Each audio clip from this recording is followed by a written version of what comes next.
రాజన్న సిరిసిల్ల జిల్లా వేములవాడ నియోజకవర్గం కతలాపూర్ మండలం ఇప్పపల్లి గ్రామానికి చెందిన గాడ్లోజీ చంద్రప్రకాష్, చంద్రుతి మండలం మల్యాల గ్రామానికి చెందిన మట్టెల శిరీషను వివాహం చేసుకుని ప్రస్తుతం మల్యాల గ్రామంలోనే జీవనోపాధి నిమిత్తం విశ్వబ్రాహ్మణుల కులవృత్తి అయిన కమ్మరి పని, వడ్రంగి పని చేస్తూ జీవనం సాగిస్తున్నారు.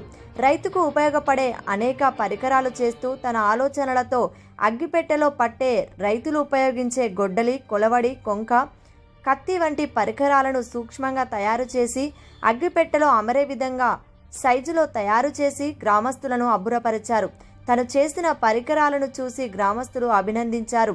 ఉపాధి నిమిత్తం ప్రభుత్వ పరంగా ఆదుకోవాలని చంద్రప్రకాష్ ప్రభుత్వాన్ని వేడుకుంటున్నాడు.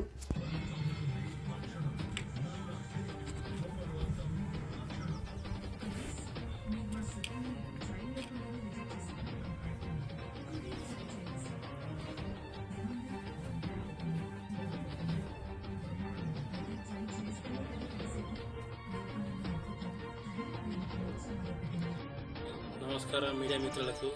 నా యొక్క చిన్న మనవి ఏంటంటే, ఇవి చేయడానికి కారణం ఏంటంటే, రోజు రోజుకు ఎవరు అడిగినా కానీ కమ్మరోళ్ళు అంటే అది తెలియకుండా పోతుంది.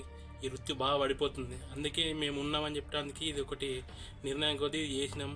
ఎంత కళాకారులు ఉన్నామని చెప్పడానికి.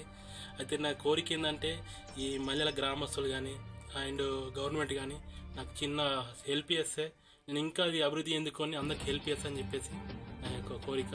ముఖ్యంగా కారణం ఏంటంటే, ఇప్పుడు హైమర్ మిషన్ తెచ్చుకొని మన ఊరికి హెల్ప్ చేయాలా. ఒక సపోజ్ ఒక గడపర ఉన్నది, ఇవాళ సీతకమ్మ రోజులు 100 రూపాయలకి గడుతారు, నేను ఓన్లీ 50 రూపాయలకి గడుతున్నా. సో కొడలు కావచ్చు, బయట 50-60 రూపాయలు నడుతుంది, జస్ట్ నేను 30 రూపాయలు తీసుకుంటున్నా. అట్లా దాతలు ఏమైనా ఉంటే మనిషికి హెల్ప్ చేసి నన్ను ఆదుకోవాలని నా యొక్క అన్నప్పుడు.